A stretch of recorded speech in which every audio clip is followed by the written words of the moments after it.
Thomason. Here at StartupHakk, we love training software developers and building custom software solutions. So I do a lot of work as a fractional CTO. With over a decade of executive leadership and a solid 25 years in software development, I've mastered the art of transforming technology, teams, and products. So we're going to dive right into today's topic because we are seeing some serious activity going on with hackers who are trying to interfere with the election. And it's definitely happening all over the place. Even it's funny because I started making all my notes yesterday for this morning's podcast, for this morning's live. And as I even did that, there was even a big event last night between Donald Trump and Elon Musk. And with that, even that was delayed because of hackers, is what Elon Musk is pointing to. The reason for the delay is that there was a huge denial of service attack that came at it. And so we're seeing hackers all over the place. I definitely think we need to be vigilant. Let's dive into this topic today because I think it's one all of us need to be aware of.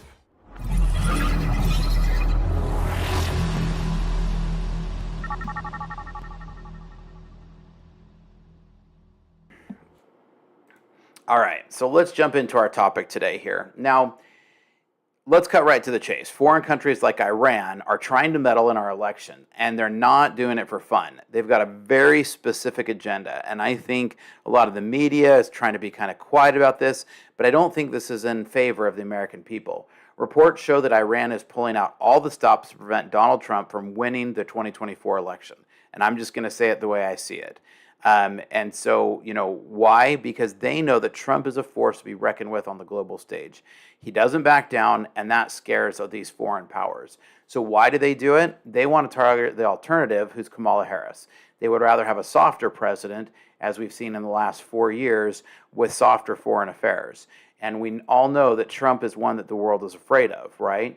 And so I don't want you to think I'm just making this up. Let's kind of dive into some of these articles a little bit here because I want to show you why I'm talking about this. So this is a report from February, right? So this isn't new, nor is this, but the alarms are growing louder and louder. So Iran accelerates cyber ops against Israel. And this is a blog from Microsoft. This isn't like some, far-right media news or something, right?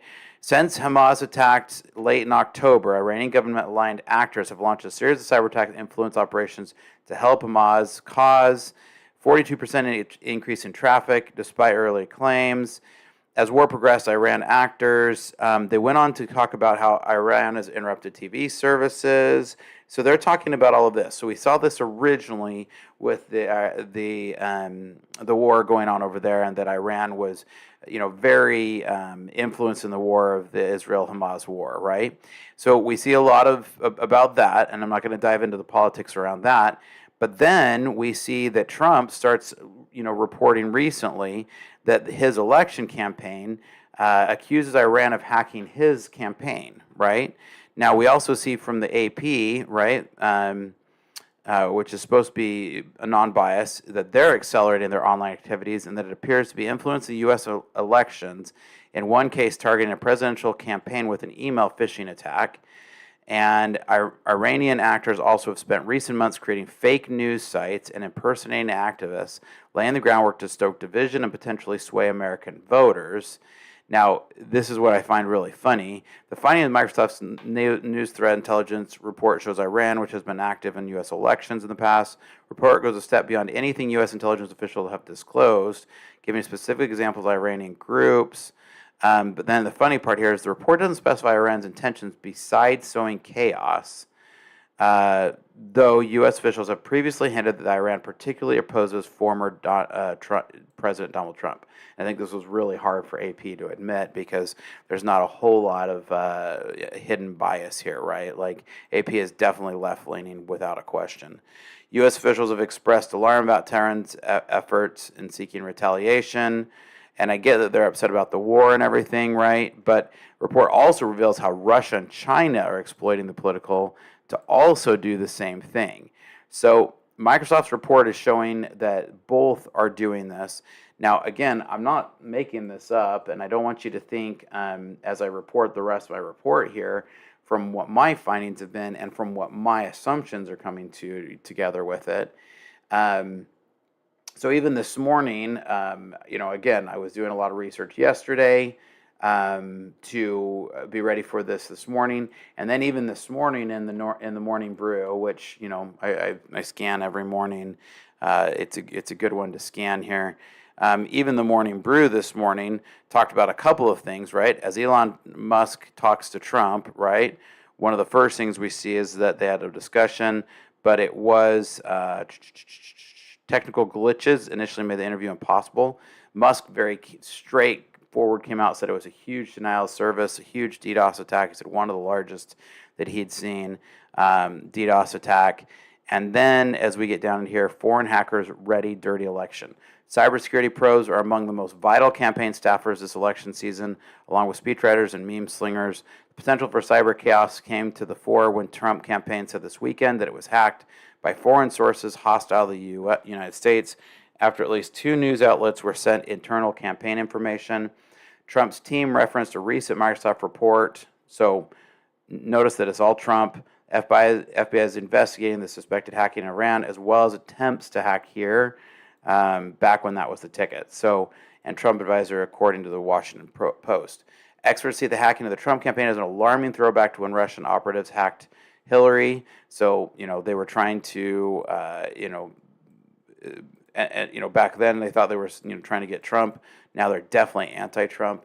A government intelligence report last month warned that China, Russia, and Iran are all running online influence campaigns in the U.S. And last week, Microsoft detailed how the trio is trying to sway voter sentiment. So, and this is a report. I'll drag it over here. The Microsoft release, right? And again, if you dig into this, you'll find that over the past. And so Iran enters the fold with cybersecurity.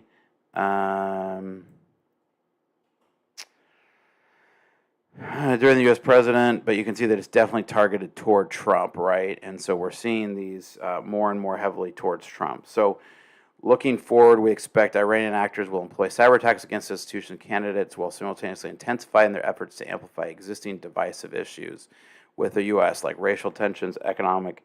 So they're just trying to sow division, right? And what better way than to go anti-MAGA, right? And I'm not like pro-MAGA or like I'm not talking about what I'm just saying that we definitely are seeing that they do not want a Trump presidency because they know that a Trump presidency is going to be stronger on foreign policy. I think that's a pretty simple statement that we can go with. So.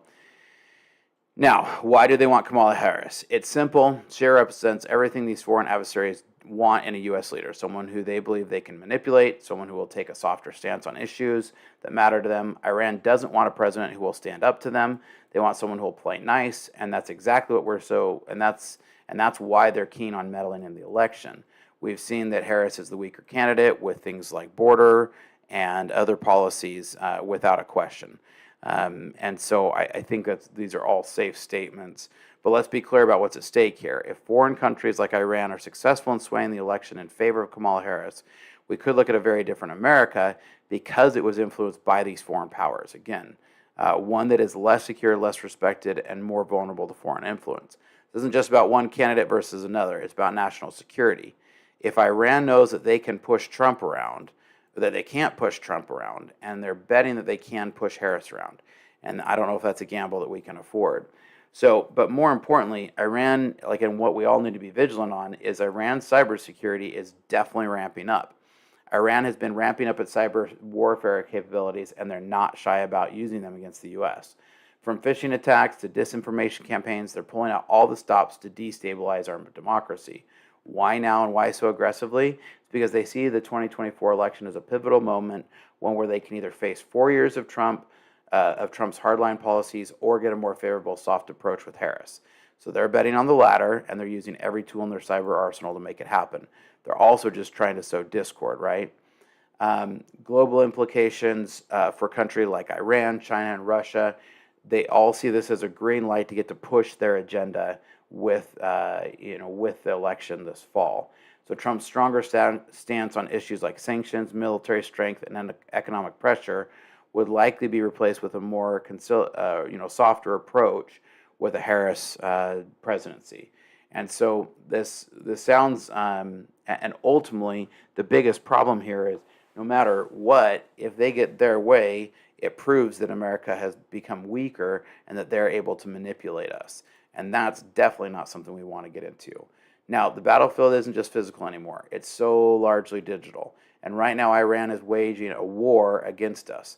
Now, the scary part is they're not just targeting infrastructure or stealing data. They're going after our way of life by influencing who leads the country. So this isn't some conspiracy theory. You notice I don't have a tinfoil hat on. This is real, and we're seeing it on reports on it all over the place. And so it's happening. The tech community needs to be vigilant because the implications of foreign controlled or influenced election could set a precedent that becomes really hard to undo. Now, understanding or underestimating Iran's cyber capabilities would be a grave mistake. They've already demonstrated that they can execute sophisticated attacks against critical infrastructures. I believe that's what we saw last night, even just with something as simple as Donald Trump and Elon Musk trying to get on and chat on X last night, right? So we saw a very specific example of it. They've already demonstrated they can execute these sophisticated attacks.